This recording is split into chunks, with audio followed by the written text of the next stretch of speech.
Salutare tuturor! Astăzi vă prezint regulile principale la apropierea și abordarea unui semafor cu verde intermitent. Dacă vă place acest episod, nu uitați să vă abonați și să apăsați pe butonul de like, iar acum, haideți să începem!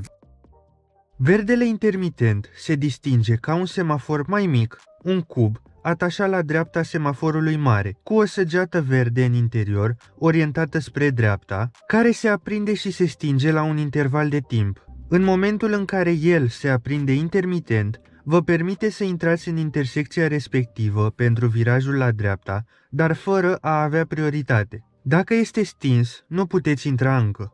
Acum că știm cum arată, care este diferența între intersecții și de ce unii șoferi claxonează. Există două tipuri de intersecții cu verde intermitent: bandă comună pentru înainte și dreapta și bandă cu obligatoriu dreapta. Prima este intersecția în care avem banda 1 destinată pentru înainte și la dreapta. De aici se poate face dreapta, dar se poate merge și înainte, astfel că un șofer aflat pe această bandă care merge înainte respectă legislația și nu trebuie claxonat. Confuzia este creată deoarece în multe cazuri de pe o astfel de bandă lipsesc marcajele. A doua este intersecția în care avem o bandă specială marcată pentru obligatoriu la dreapta. Avem și aici câteva moduri diferite de abordare. De cele mai multe ori, în apropierea intersecției, se adaugă o bandă specială de dreapta, unde veți vedea și săgeata de obligatoriu dreapta, dar și semnele de circulație. Un alt mod este împărțirea benzilor de circulație.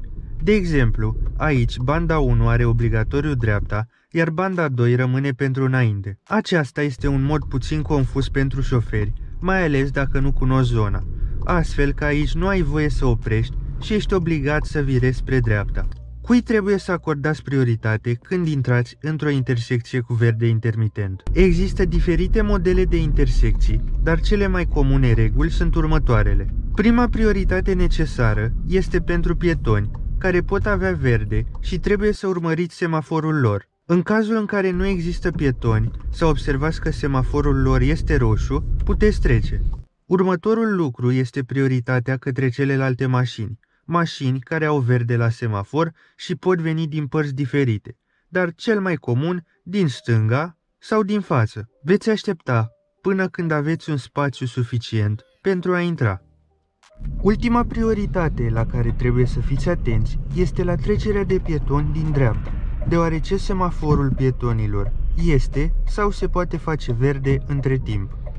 După ce au trecut, puteți continua drumul.